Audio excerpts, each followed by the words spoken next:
Hello guys, welcome back. And today we're going to look at a pretty cool fence door. I grew up watching Etho's lab and he had this pretty cool door in a survival world. So I thought let's recreate it today. And it's not an exact copy. I believe it's a bit faster than his, using some triple piston extenders. I did not design the complete door. This has been done many times. The triple piston extenders are also not my design because I tried to find the most compact ones available because it all had to fit in this small tower. And you can see some redstone going through. So let's first look at it.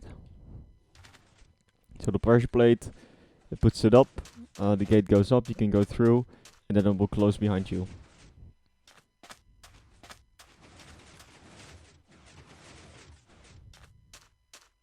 So let's take a look at the redstone. The white part is the extender itself.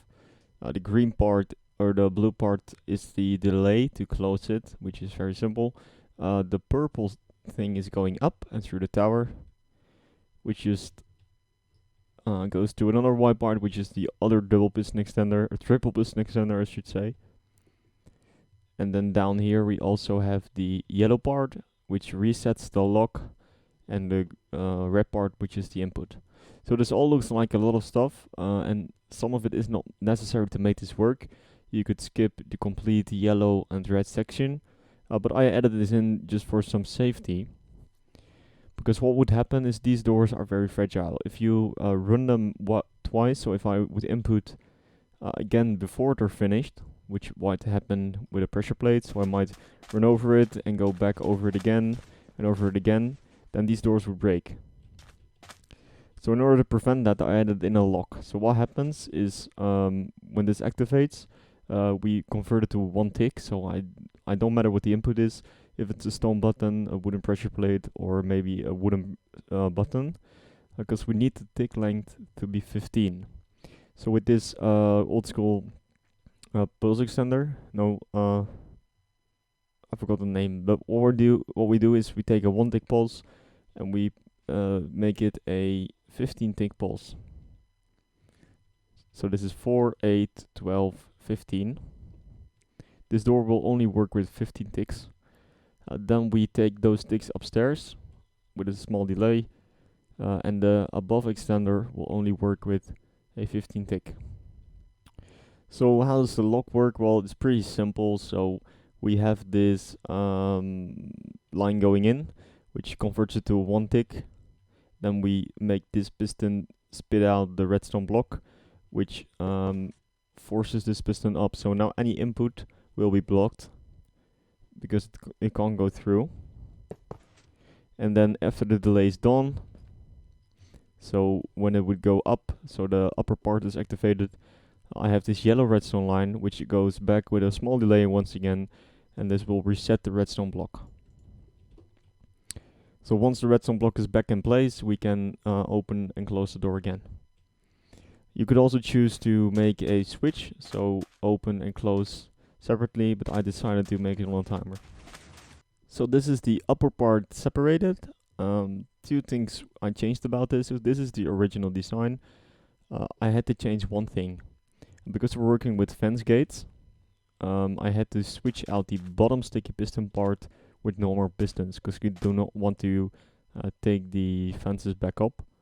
It will only go up when we push it up through the sand. So for whatever reason, this one is not working. I don't know why. So I wasn't paying attention. I accidentally made this one 4 pistons. So that's a stupid thing to do. And I forgot the redstone line on top. So this is the bottom part, which pushes the sand up. This is the original design, which is a very fast one. It spits out 3 blocks, 3 blocks higher, and then we can put them back down. So 2 changes I had to make, which I show right now. When working with a falling entity like sand or gravel, there was one problem. Because when this goes back down, you saw it right there, it spits out an extra time. So now it destroyed 2 layers of blocks, because the entity was falling, and it landed right while the piston was extending. So the first thing I had to do was change out these pistons to regular pistons, which fixes it kind of fixes it. Let me show you. This works a bit better. But still we have some breaking blocks, and that is because on the last iteration when going down, these pistons spit out one time, which is because of these blocks. So if you remove these ones, then it should work right now. So now it doesn't have the chance to spit back. Let me show you with one block. So now this one won't activate, and that's the problem. So removing that block fixed it. Because we're not working with the sticky piston and with the regular piston, this block is only meant to pull the block back in. We're working with gravity blocks, so we didn't need that piston to pull the block above it back because it's already falling down, and that fixed the issue. So here I created a 1 deep version, and you can extend this fence door as long as you want. You just need to, after 15, because of the signal strength, you just need to change some stuff so the signal strength goes on. But in theory, you should be able to make this very long. So this is a a version with some glass. So let's put the fence down, and let's imagine the roof would be like right there. So it's a 3 tall pass. So I would open the door, which pushes the fence up, and the sand goes back down. You can walk through, and then you need to close the door again. So this is the lower piston extender. I will put a link in the description to the guy who showed me this. This is the upper piston extender. Same guy showed me this. I just had to change it a little bit to make it work with gravity blocks like I explained below. I'd say it's a pretty small build for a thing this big, and it's something that I might definitely include in my survival world. So thanks for watching, guys, and I'll see you in the next one.